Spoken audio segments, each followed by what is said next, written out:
the level of involvement of the learner could be two types, passive and active. What are the ways in which a learner is involved in learning? Reading, or listening to a lecture, or looking at pictures, like for example now you are looking at this picture, or it could be a video,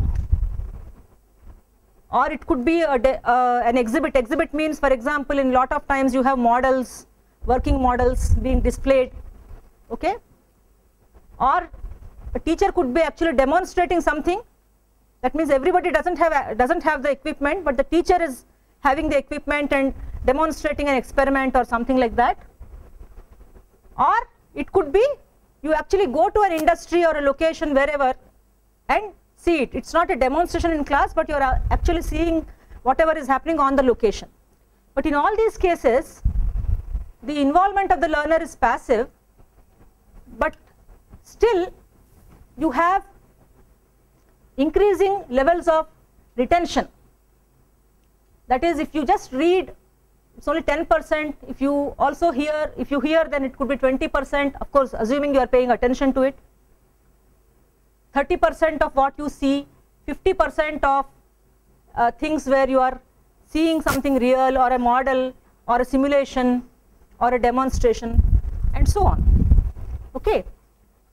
Whereas wherever the learner is involved in a discussion or talking about it or doing a dramatic presentation, is basically like role plays and all. Certain subjects, those things are quite useful when you, for example, in management subjects or HR related subjects and all, role plays are there, okay, or simulating the real experience or doing the real thing.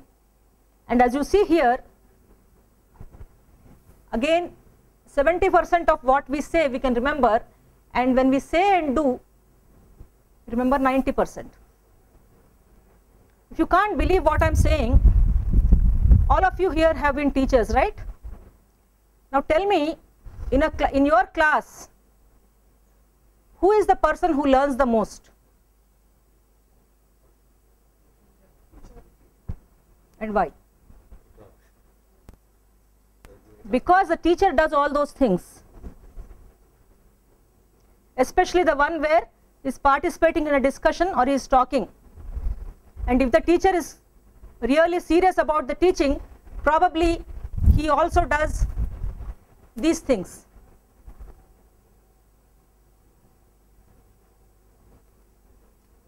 If you could give the same opportunity to your students, they would learn as much as you are learning from the course, during the course, okay. If we just do this, reading and hearing.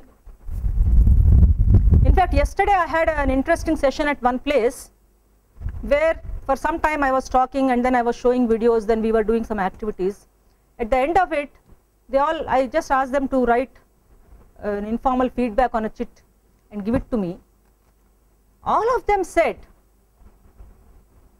that the lecture was not very interesting, but the activity was interesting, the videos were interesting, we want to see more of that.